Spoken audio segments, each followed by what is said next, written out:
Magandang gabi po sa inyong lahat. Kumusta na po kayo? Ang balita ko po ay painit ng painit na po dyan sa Pilipinas, lalo na sa Kapatagan at sa mas mababa ng elevation sa Baguio. Bukas po dito sa amin sa Florida ay 93 degrees Fahrenheit. Sa centigrade is 34. Diyan naman sa Pinas ay mas mainit pa rin. 97 degrees Fahrenheit. Naku po, o 37 yata sa centigrade. Ngunit mas malamig naman kaysa nung last Wednesday. Ang dalangin ko po ay good health sa inyong lahat. Huwag kakalimutang uminom ng maraming tubig. Ganun pa man, isa po muling mainit na pagbati mula po dito sa amin sa Florida, USA, ang Sunshine State ng Amerika. Welcome po muli to our weekly program Silver Lining.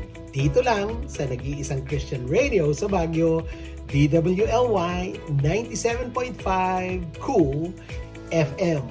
Para po sa mga bago dito sa ating programa, ako po si Silver. Noong nakaraang Thursday na emphasize natin na nang mamatay si Jesus sa krus, ibinuhos niya ang sarili niyang dugo bilang kabayaran ng ating mga kasalanan. Kapag iniling natin ang kapatawaran ng ating Panginoong Jesus at inilagay natin ang tiwala sa Kanya, malilinis tayo ng Kanyang dugo. At ito ang pagsasakatuparan ng plano ng Diyos upang ang lahat ng humingi ng kapatawaran ay mapapatawad at maliligtas. Binigyan din ng ating verse sa Leviticus ang alituntunin ng atonement o pagbabayad sala sa Tagalog sa pamamagitan ng pag-sacrifice ng dugo ng hayop na nagpapanumbalik ng nasirang relasyon sa Diyos na dulot ng kasalanan. Noong panahon na wala pa si Jesus sa lupa, ang dugo ng hayop ang nagsisilbing kapalit para sa buhay ng makasalanan.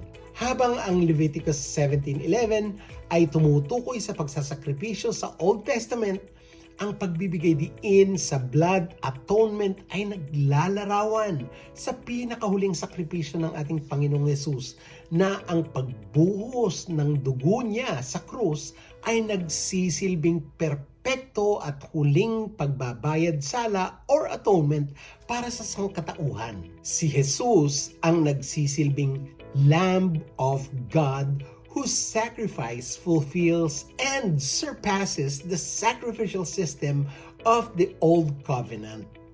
Ang dugo ni Kristo ay nag-offer ng kaligtasan at buhay na walang hanggan sa lahat ng humingi ng tawad at kaligtasan at naniniwala na si Jesus ay Diyos at tagapagligtas. Dahil po napakahalaga po ng topic ng pagbubuhos ng dugo ni Kristo, kaya sa gabing ito, ang topic natin ay nasa hanay pa din o parallel sa Leviticus 17:11.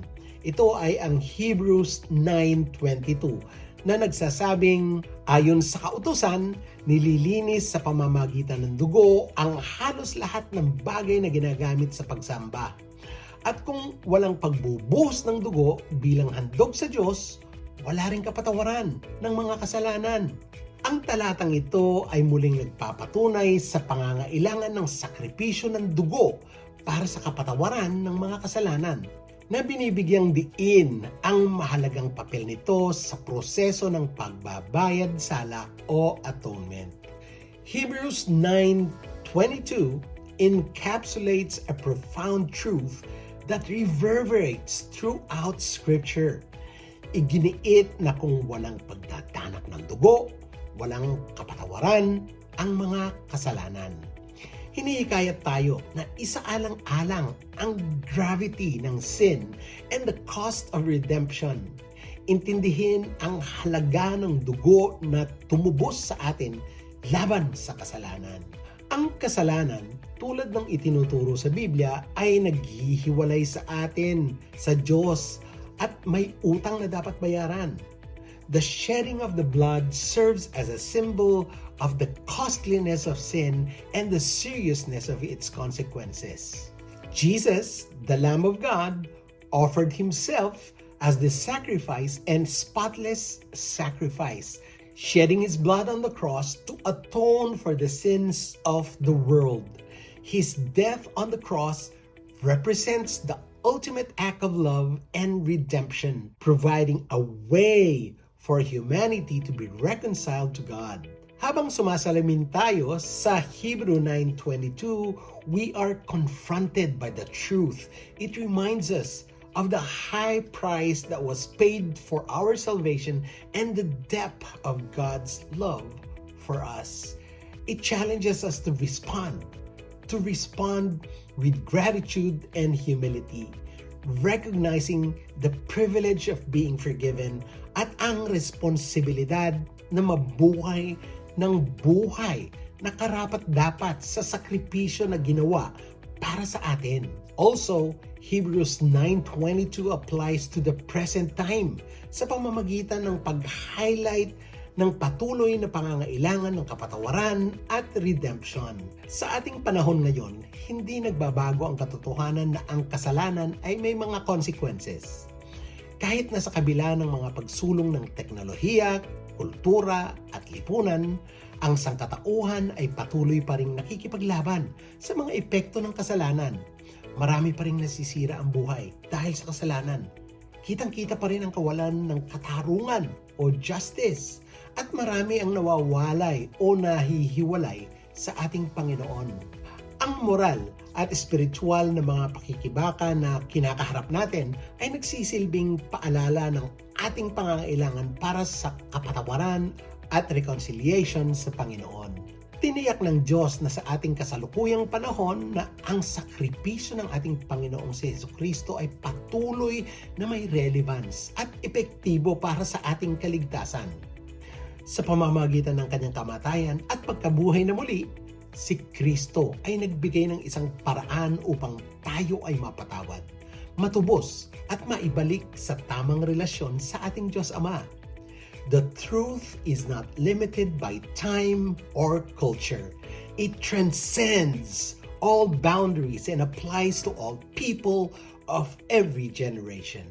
Ito ang importanteng dapat nating tandaan, mga kaibigan.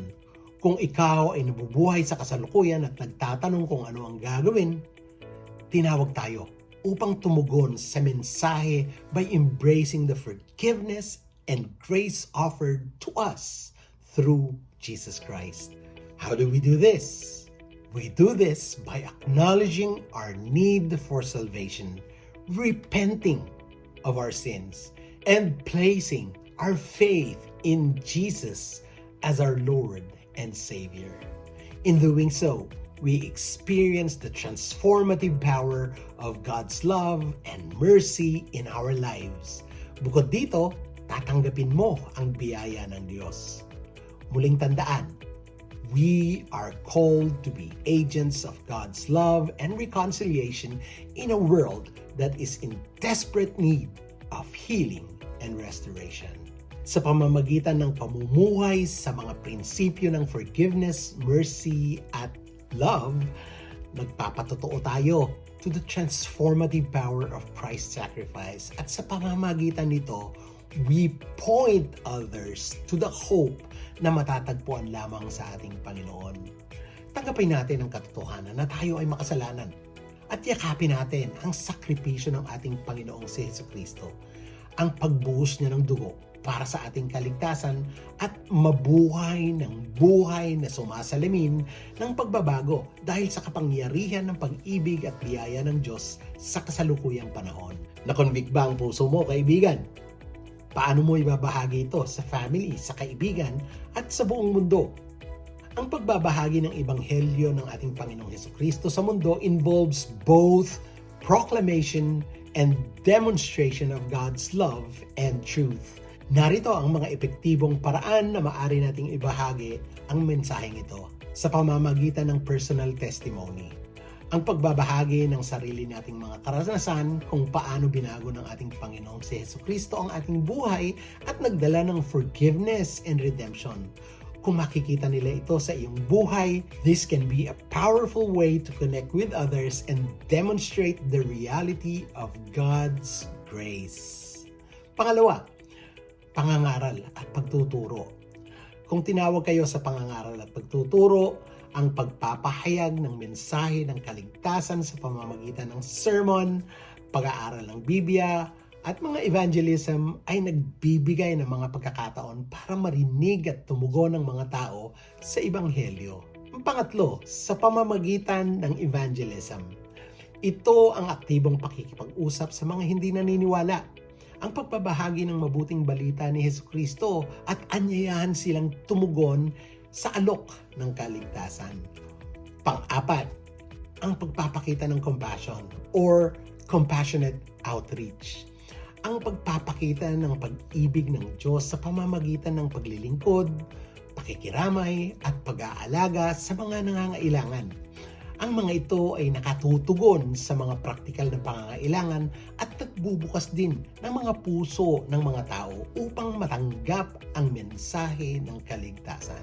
Panglima, paggamit ng teknolohiya. Leveraging various forms of media and technology tulad ng social media, websites, podcast, at online resources. This allows us to reach a broader audience with the message of salvation through repentance by acknowledging the shedding of the blood of Jesus para sa iyo at sa lahat. I-share ang ating video sa iba. Magtulungan tayong mapalaganap ang mensahe by sharing and encouraging those who are relevant in sharing God's message through social media. At ang napaka-importante, pang-anim, prayer. Committing to pray for the salvation of others. Prayer para sa mga pagkakataong makapagbahagi ng Ebanghelyo. And for the Holy Spirit to work in the hearts of unbelievers. Mahalaga ito sa pag-share ng mensahe ng epektibo. Sana makatulong ang mga advices na ito para sa inyo. Tara, pray na tayo. Heavenly Father, as we come to the end of our reflecting on your word and considering how to share the message of salvation with the world, we humbly bow before you in prayer. We thank you for the precious gift of salvation through the shed blood of Jesus Christ, and for the truth of your word that guides and sustains us. Lord, we pray for courage and boldness to proclaim the message of redemption to those around us. May we be empowered by your Holy Spirit to share the good news of Jesus Christ with love, compassion, and humility. Help us to be faithful witnesses of your grace, both your words and in our actions. Lord, we lift up to you those who have not yet experienced the forgiveness and salvation found in Jesus. Open their hearts to receive your love and truth and draw them into a saving relationship with you. Use us, Lord, as an instrument of your peace and agents of your grace in the lives of those we encounter.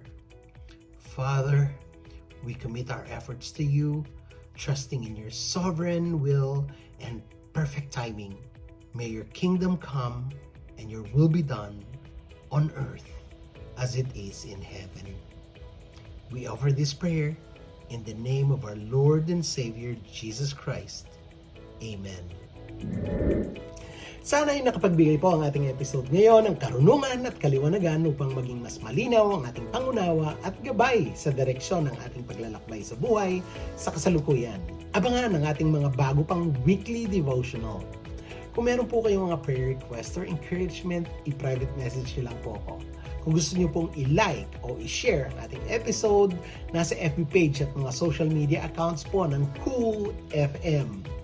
Mag-subscribe na rin po kayo sa aking YouTube channel, ang Silver Lining. Salamat po muli. Ako po si Silver.